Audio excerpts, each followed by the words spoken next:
Folks, I have goosebumps, mainly because for those that have been following the channel, even for the last couple of months, this episode right here, I think it's going to bring a lot of things together. Now, I do want to say that normally I start the episode off with an introduction of sort of putting you into the mindset of what we're going to be looking at. Again, by saying, you're a soldier, you're a scientist, something like this, but folks, I mean no disrespect, this is far too important to even delve into anything like that. We need to get right into the nitty-gritty of it. And also, I did want to mention that for those willing to support the show, this is no disrespect to any other channel out there, but we don't run ads or anything like this. We are purely crowdfunded by you at patreon.com/GenerationZ. We will actually be doing a follow-up to this public episode for the members-only content a little bit later today and at the latest tomorrow morning, but let's delve right into it. So first and foremost, a very special report. Zodiac using EG&G to cover for the Orion Draco agenda, in brackets Rockefeller, diverging timelines, etc. Now, I want to be very clear here.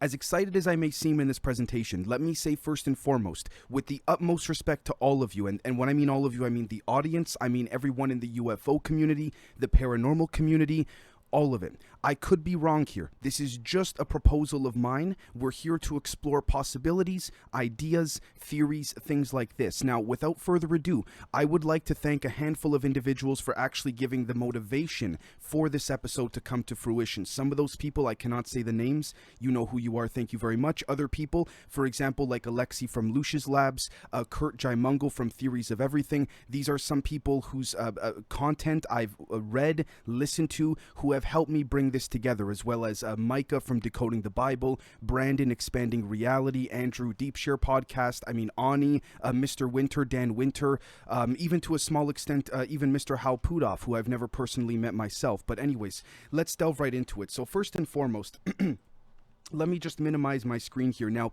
again, I reiterate this with the utmost kindness. Please tell me, folks, if you think I'm crazy once you've watched the entire presentation here. So luciuslabs.com/the 5D multiverse. This is Mr. Alexi's website, and I would dare to say that, in my humble opinion, this is one of the best websites that describes the different multiverse concepts within that of the 5D, I guess we could call sacred geometry realm, if you want to call it that. I would highly encourage you folks to please check out Mr. Alexi's website, luciuslabs.com. He does a beautiful job, in my opinion, of breaking down not just one concept, but multiple different concepts. We see here spirit diagrams, the crystal of time. Mr. Alexi also has a background in astrophysics, and it's incredible to see the mergence of, esotericism, spirituality with astrophysics. Point being is that I've recently said that maybe this is a bit much for someone like myself with no education to say, but physics may be the conspiracy. It is only one side of the coin, or maybe one side of a multi-pronged coin. Again, it's in the name, physics, physical. It's just one side of things, right? But let's take a look at this right over here. Time atom, and I quote, then designs a brand new physics based off of a light state harmony and conscious harmonics. We see our physical experiences being created by clouds of orbiting universes. We see that each conscious harmonic, or rather physical manifestation, is related to a certain orbit around the center of your experience. The double slit experiment that proved that, again, with respects to quantum realms and all of that, is the truth is based on that of the perspective, seems to substantiate this. We discuss time dilations associated with each ring of perception and design an interdimensional telescope. We see how consciousness is eternal. True progress comes when we understand the process of light state harmony and conscious shifts. Now, before I get into the real nitty-gritty side of it that you folks probably really want to see, I would like to thank very respectfully and humbly Mr. Kurt Jaimungal from Theories of Everything. Kurt, brother, I know we don't know each other too well, but I want to thank you for this, because based on Mr. Alexi, and I'd like to thank also Artisan Tony for introducing me to Alexi, based on Mr. Alexi's writing right over here, and based on a recent episode with I forgot, please forgive me, Mr. Bach, and I forgot the other gentleman's name that Kurt had on. There was something that was brought up that was quite interesting to me, which was that one of those individuals, far more intelligent than myself, said that there cannot be a theory of everything. Why can't there be a theory of everything? Because this is when it gets interesting. the theory of everything, sort of basically to understand what makes up everything all around us. Are we in a simulation? Are we in a video game? And this particular gentleman that Kurt had on really sparked my interest, because he said there cannot be a theory of everything, because once you discover the theory of or the understanding, the underlying principle of what makes something work, you then have another set of underlying principles that you don't understand how it makes that work, and it just keeps going and going and going, which could explain why on the surface level there's now physicists and scientists and computer engineers coming up with these terms like stateless mathematics or physical realism. Honestly, folks, just my humble opinion, I'm not saying that is any type of, word salad, presentation, but those words just seem to be describing what seems to be unexplainable, that we could argue is quote unquote magic, so to speak. Except, again, all due respect, these scientists seem to put those labels on it so they could sleep better at night, because they simply can't explain it, right? Look up right now, folks, in real time, stateless mathematics, physical realism.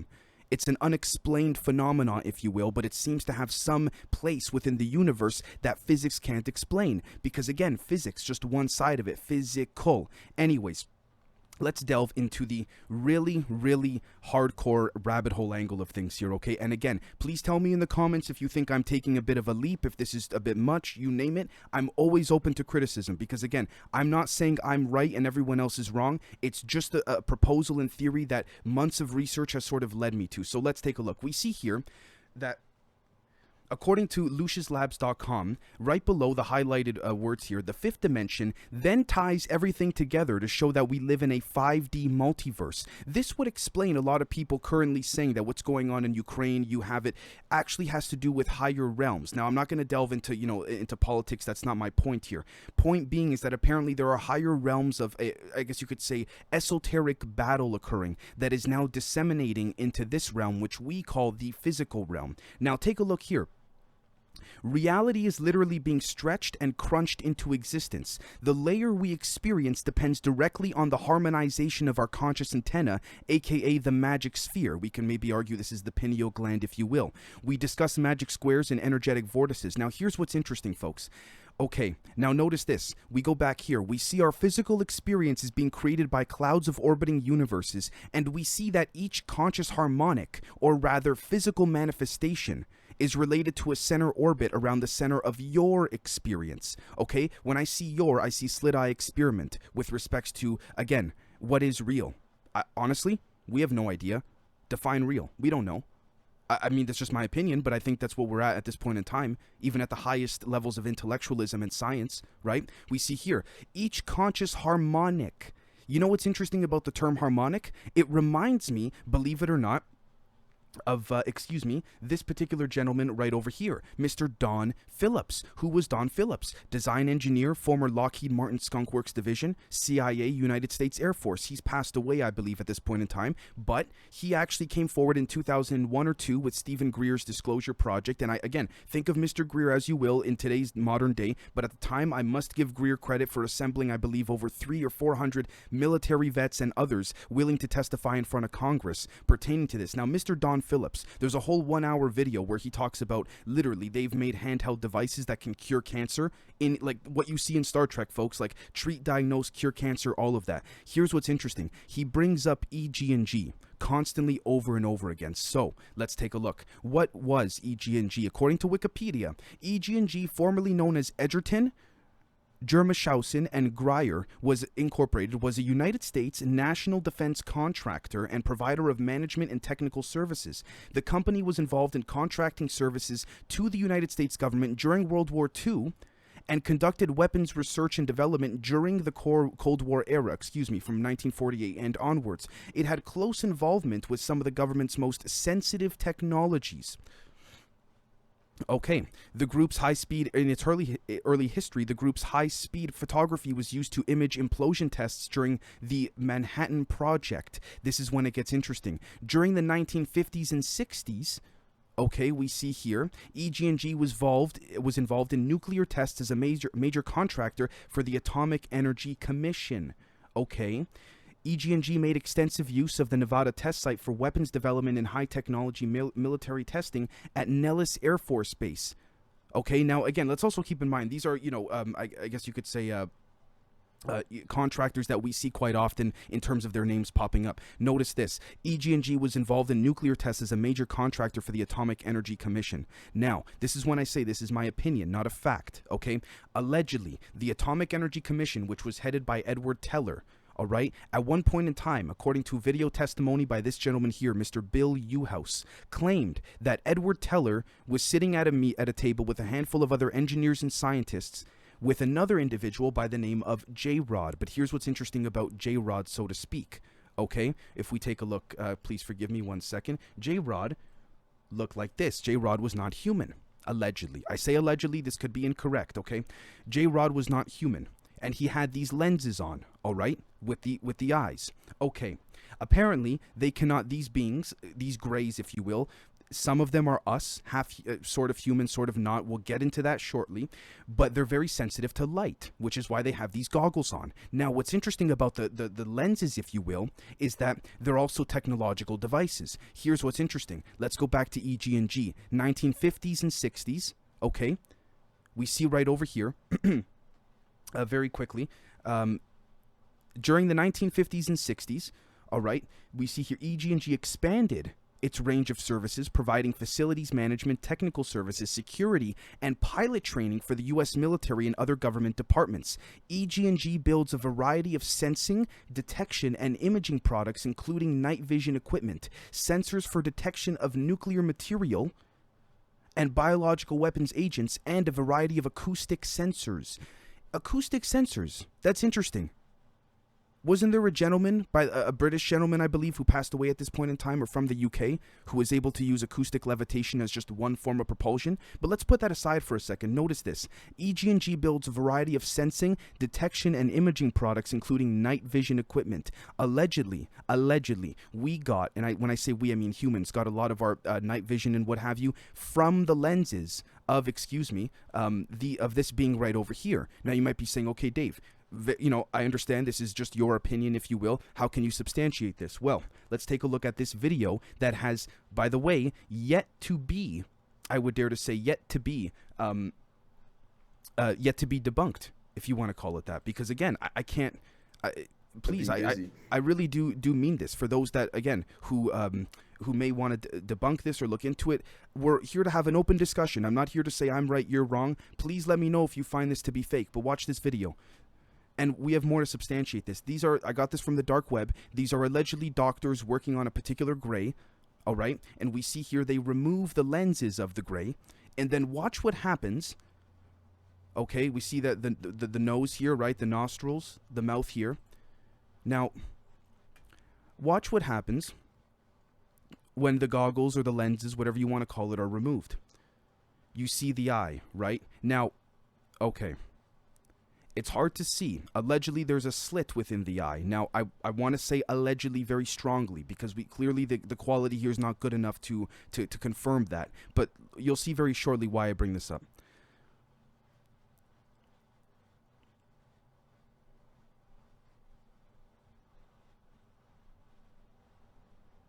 Again, hazmat suits. There's the being.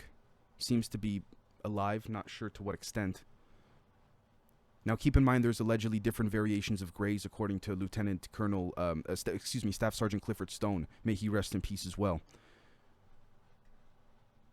Okay, so we've seen this video, right? I labeled it insane for anyone that could see the title there, because I was just blown away. Now, point being, okay, so we see this here. The Atomic Energy Commission was very close to EG&G. EG&G is also responsible for something called Janet Airlines. Janet Airlines, EG&G, to a lot of people, is as sort of a joke, if you will, stood for just another non-existent terminal. All right, we see here, according to DreamlandResort.com, not exactly a mainstream media website, in the early 2000s, the Janet Airline was operated by EG&G, a private contractor firm. In 2002, the Defense and Services section of EG&G was acquired by URS Corporation, but the division continued to operate under the EG&G name until December 2009.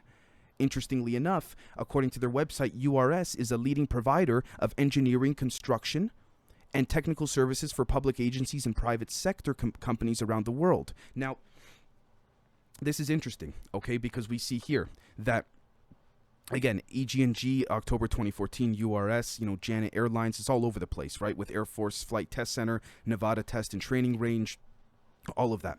Janet Airlines is not necessarily a secret airline, if you will. Point being is they're basically responsible in Las Vegas and allegedly elsewhere for transporting the scientists, engineers, the military personnel to and from, the airport to the classified, the Las Vegas airport to the classified sites. Now, here's what's equally as interesting as well that I find quite peculiar, okay? Mr. Don Phillips also mentioned in that video, by the way, that, let me see if I can bring up his picture again very quickly for you folks. He brought up as well that EG&G is also, again, I have to say this carefully, responsible for asset transportation, retrieval, recovery, you name it. He also said there's a 3-letter agency in the United States under contract that is not the Air Force that, again, does this as well. I am of the opinion the National Reconnaissance Organization is responsible for retrieving whatever it is, bodies, craft, you name it, beings that come and go into this planet. Now you might say, Dave, how can they track this? Well, folks, think about just like a hotel. You check into a hotel, the hotel knows you're there, but they don't know what you're doing in your room, right? It's the same idea when these beings come and go from Earth, allegedly. Now, that's not even the end of it, by the way. Let's take a look before we get back to EG&G. So we just watched this video, right, of the eyelids being removed. Okay, now see this right here? Keep this in mind. This is allegedly what the eyes looked like with the J-Rod image, right over here.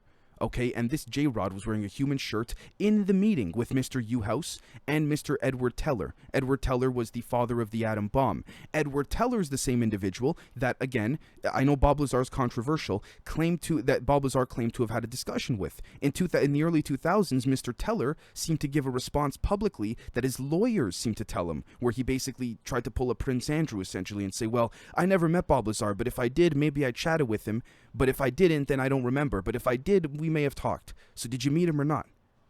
You see what I'm saying, folks? That was a statement from Mr. Teller vaguely. I'm just paraphrasing. Please don't quote me directly now on that particular instance. Now, here's what's equally as interesting. Take a look at this, folks.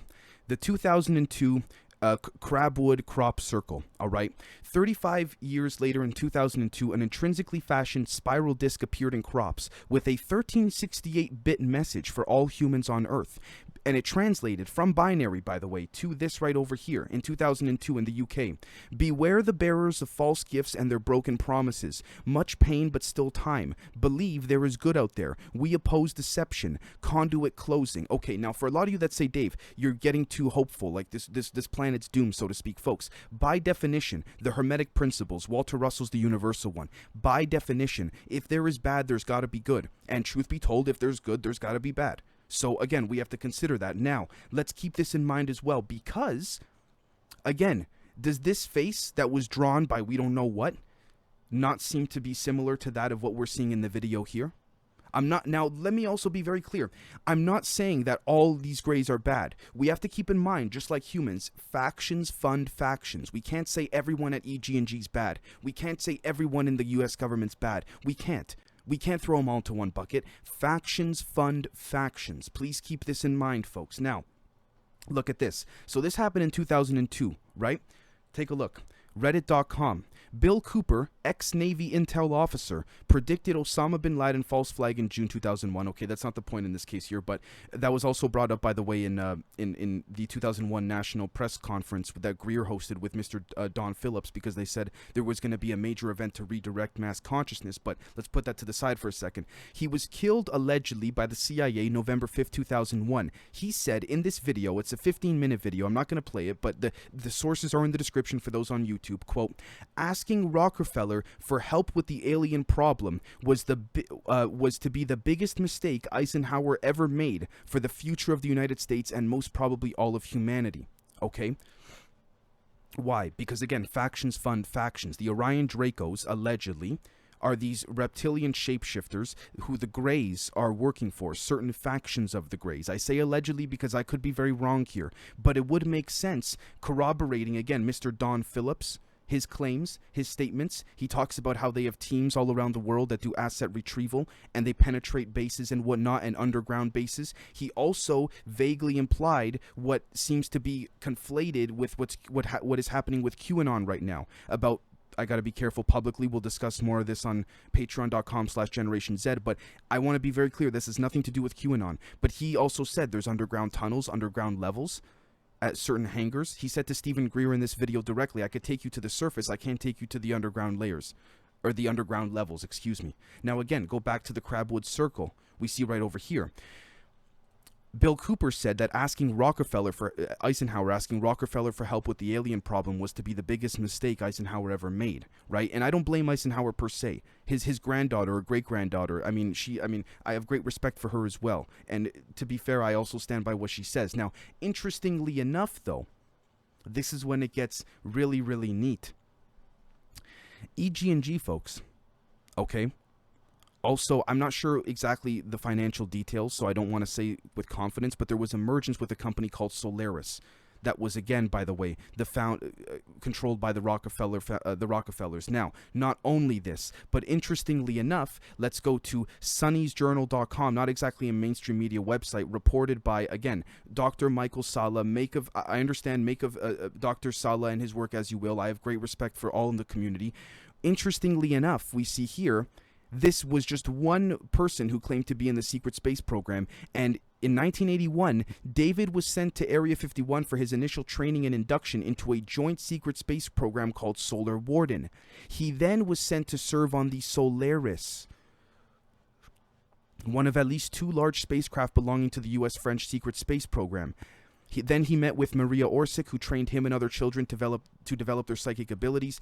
I can't corroborate any of that, folks, sadly, unfortunately, with respects to Maria Orsic and whatnot, but it would corroborate Operation Paperclip after World War II, bringing, the Soviets got the telekinesis guys, the Americans got the materials knowledge guys, allegedly, you name it. Now, interestingly enough, let's read between the lines here. 1981, David was sent to Area 51 for his initial training, okay? Before we get into that, notice how a lot of this took place in the 60s, 70s, 80s, even 90s. But as of recently, not so much, and we'll corroborate that very shortly. But interestingly enough, this lines up, in my humble perspective, directly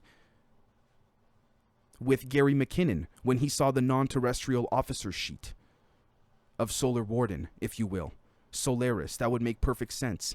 Because we know these people like to, there's an energetic and esoteric attachment, in my humble opinion, to some of the names and symbolisms that have been given and disseminated to the public. Okay, now, this is when it gets interesting. So we've broken down this J-Rod with the grays and their goggles and their lenses, if you will, and where it may have come from. Now, again, this is why I say factions fund factions. We can't say all grays are good, all grays are bad, you name it, because apparently there are some good ones, just like humans, right? Now, look here, stealthskater.com, not exactly a mainstream media website. This was, I believe, condensed and put together by Miss Linda Moulton Howe. I have the utmost respect for her. So again, I'd like to thank you, Miss Howe, for doing this. Now we see here, J-Rod's trying to alter the Earth timeline, according to Dr. Dan Burrish, and I'd also like to say very respectfully that we have a great friend of our show, Jeremy Riss from Alien Scientist, who put on his website that he's of the opinion he does not believe Mr. Burrish's story, and that's fair. I respect that very much, by the way, Jeremy, because we have to look at all angles here, right? This is just one side of it. According to Dr. Burrish, the Ebens are here to try to alter our timelines, our future. The reason for this is that they, according to him, fantastic as it sounds, travel in time, so they already know as a memory what happened here. There is a coming catastrophe that drastically reduces the population of the Earth and splits the Earth into 2 populations. And these 2 populations, isolated from each other, evolve from what we know as Homo sapiens into 2 different species. Linda Moulton Howe then asks, are you saying that they know from our past timeline that there have been asteroid and cometary destructions of Earth, and they have gone into the future and see another similar destruction? We see here, what I'm saying is that they evolved in our future, according to the doctrine of convergent timelines. In other words, they come from our future and they have traveled backwards to our past, our current present. They're coming back because they're trying to, Miss Moulton Howe then asks, are they coming back because they're trying to prevent some sort of catastrophe?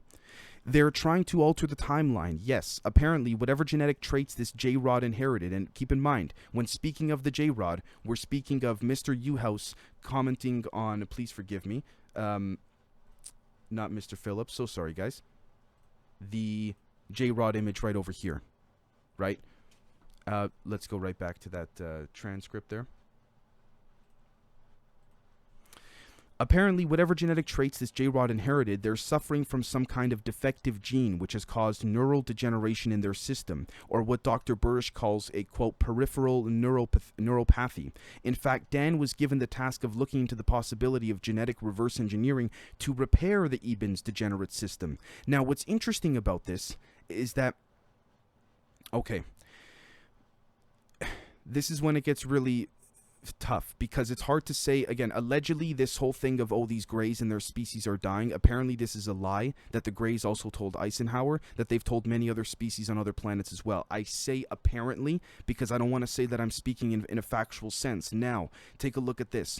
We see here, according to the doctrine of the convergent timelines, we see here that they evolved in our future, which would substantiate Staff Sergeant Clifford Stone's claims, at least on how he claimed with his interview in 2007 with Project Camelot, as to how timelines worked. Now, this goes back to Kurt Jaimungal's theory of everything, when there was a debate where one particular gentleman, a fine gentleman, said, there can't be a theory of everything because there's always unexplained holes in a new theory that you need to keep re-explaining, but those new explanations create new unexplanations.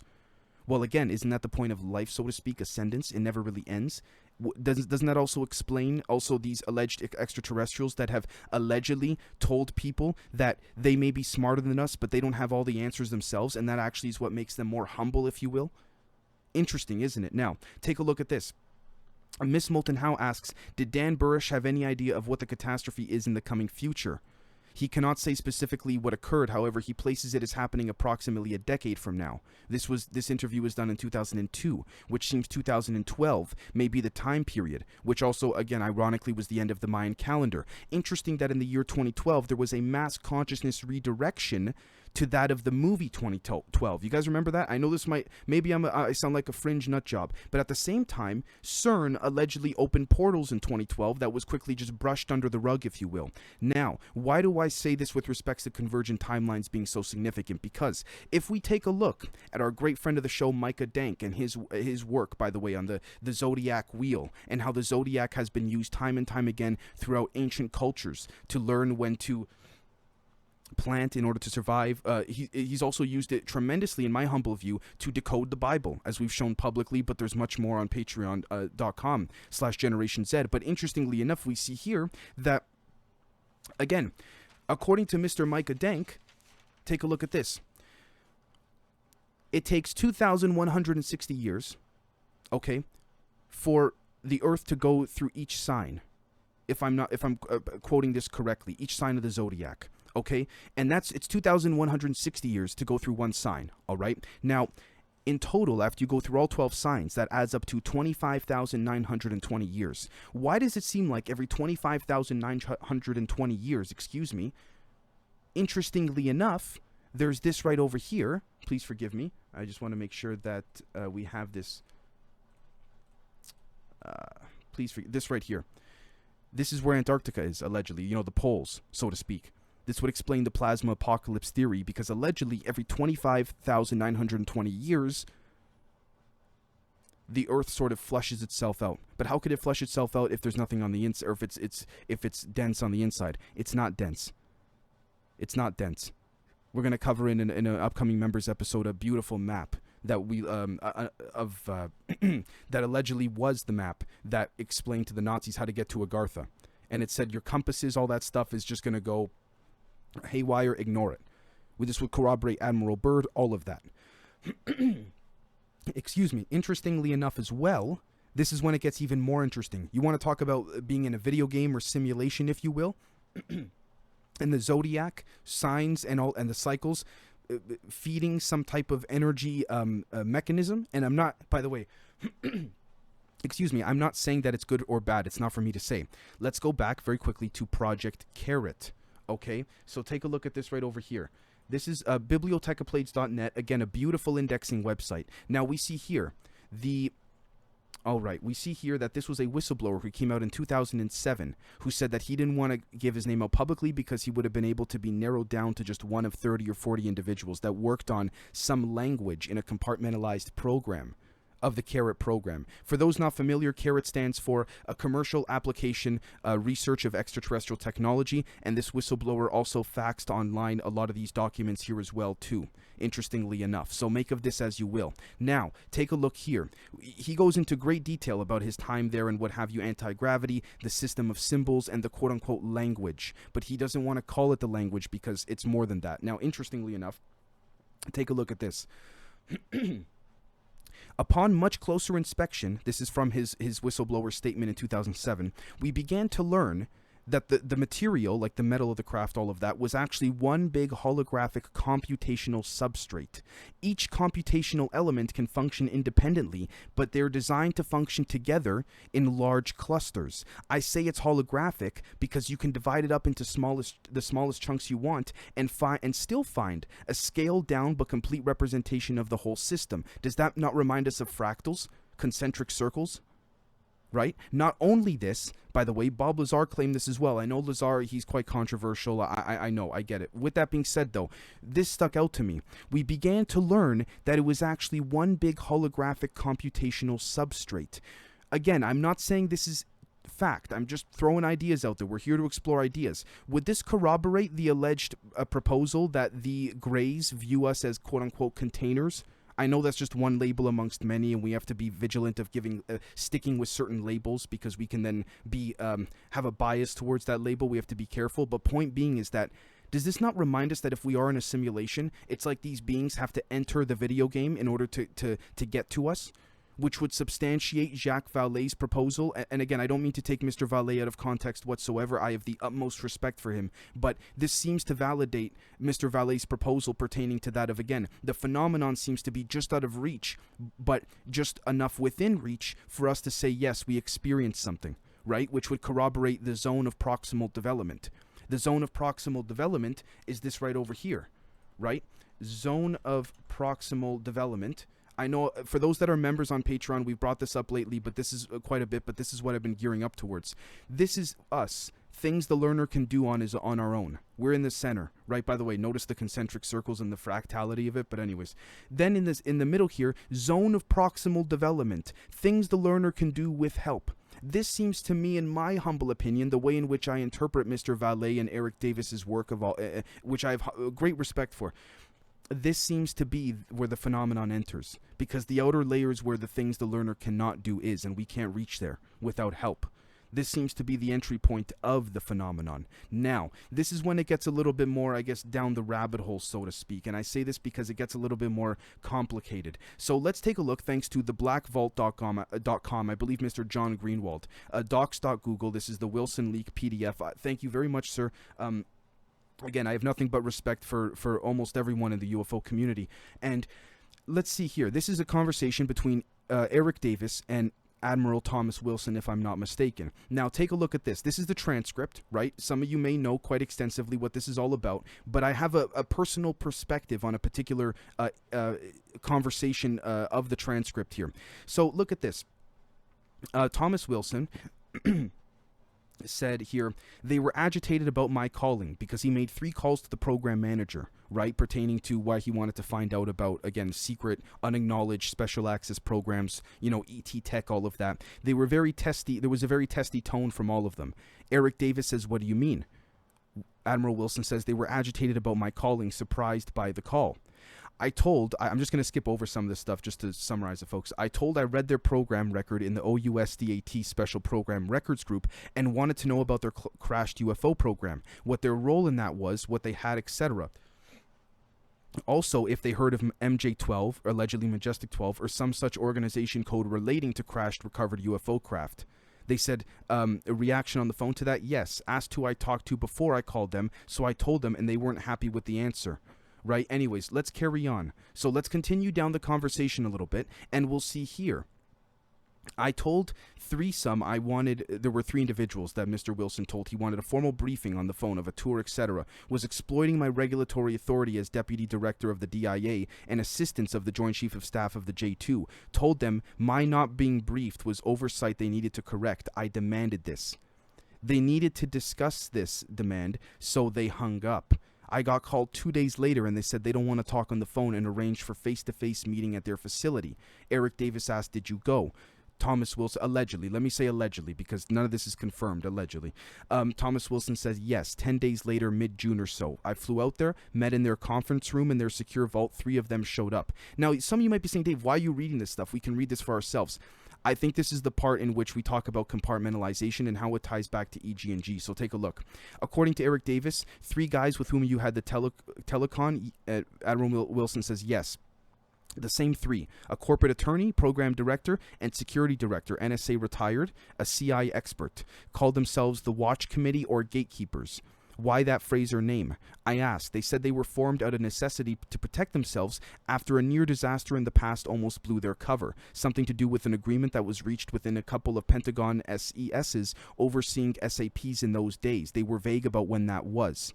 Okay? Now, Wilson says they said years ago in the past an audit investigation led to them and it wasn't supposed to. They were nearly outed. A battle, a nasty back and forth between them and the investigator and his Pentagon chief ensued, like a tug of war for program transparency. They told me money was the issue. Their hiding out became the other issue. Again, why would money be the issue? I'm going to leave that there. Again, for those on the member section, we delve into that. But point being, take a look at this right over here. He was officially briefed, given tours, shown their program. All right, so now we notice here. Did they show him a craft or hardware they said was alien or from a UFO or anything like this? Okay, Thomas Wilson says didn't say any more about that. All right, what's interesting about all of this is that Admiral Wilson says they said my tickets were all confirmed and valid, but I was not on the bigot list. I didn't meet the special criteria, so need to know authorization was not being granted, and my tickets alone were not enough. Okay, interestingly enough, I would dare to say, by the way, we see here that eventually Wilson was told that there was a reverse engineering program. Tech had been recovered, right? Interestingly enough, though, that the program manager, when Admiral Wilson asked where it came from, was not from this earth. This is the part I wanted to bring up, folks. This is the part I think, just my opinion, Admiral Wilson was lied to about. They said they were trying to, those 3 individuals in the secure vault said they were trying to understand and exploit technology. Their program was going on for years and years with very slow progress. Agonizingly slow with little or no success, painful lack of collaboration to get help from the outside community, tough environment to work, all of that stuff. There were, again, you know, they were basically saying that, you know, we're making little to no progress. I call BS on that. I think, with all due respect, that Mr. Wilson was lied to in that one particular regard. Again, this is just my view. Why do I say that he was lied to? Because it would substantiate what Gary McKinnon had seen and what have you. Not only this, but this was around the same time in which there was an alleged attempt to disclose all of this. And if we head back to EG&G and the video testimony from Mr. Don Phillips, what we'll find is that it seems as though EG&G, again, this is my own humble opinion, based on certain things that I cannot present publicly at the moment for the time being. I know I'm going to go out on a limb here. I think EG&G is partly responsible for all the compartmentalized information having to do with Los Alamos and this particular faction of humans working with a particular faction of ETs that were also transporting humans that they abducted based on the treaty, the Greada Treaty signed with Eisenhower. They were using EG&G and the underground complexes underneath EG to bring them to and from off-planet. And I say this because, interestingly enough, if we take a look, for example, at the archives.gov of the Atomic Energy Commission, I'm not going to go through all of it right now, folks. You're going to find some really interesting stuff. Let's just put it that way. And you parallel that with the Department of Energy, it certainly makes sense. Now, again, let me keep this in mind as well. Let's also note the Department of Energy was not officially founded until 1977, but there were factions of individuals that were working on the Manhattan Project that were solely responsible for that designation of its official founding. Not only this, but at the same time, we find that, again, who was in charge of all of this? Edward Teller, the same gentleman who Bill Uhouse claimed was sitting with J-Rod at the meeting that they had. So make of that as you will. Again, I could be totally wrong. I'm just trying to connect the dots truly, okay? Now, interestingly enough, this is what gets really interesting that I wanted to bring up too. The reason the factions' agendas keep changing is because nothing is ever set in stone, so to speak. There's allegedly a galactic federation, all of this, but it has to do with something called transition states. Okay, transition states that seem to corroborate what Mr. Alexei on LuciusLabs.com claims of conscious harmonics seems to corroborate what Bill Uhouse said about how the Greys had brought over a test simulator that was also corroborated by Don Phillips in this same video testimony, and there were no need for windows because these beings flew the simulator using conscious harmonics. So, again, maybe I seem a little bit all over the place, but again, we also have to keep in mind, folks, that... Actually, you know what? I'm going to stop there because I don't want to push it too much. Point being, again, thank you so very much, folks, for watching and listening. I hope that I didn't take up too much of your time. I did not mean to, again, this is just my opinion. Please tell me if you think I'm crazy or if this makes sense, if you see everything adding up, so to speak. Notice that this had to do with the faction of human beings and ETs that were aligned with the Department of Energy, with the Department of Defense, with the Air Force particularly, which I don't think it's a fluke that even today the Air Force is the most hesitant faction of the army, if you will, willing to discuss ETs and what have you. So again, there's a lot there too. Thank you so much, folks. I did not mean, again, I know I mentioned a lot of names from those in the UFO community. I have the utmost respect for all of you. I meant no disrespect if I said anything that you may interpret maybe unintentionally. With that being said, thank you so much. Maybe I'm a crazy person, maybe I'm not, guys. Let me know. Cheers.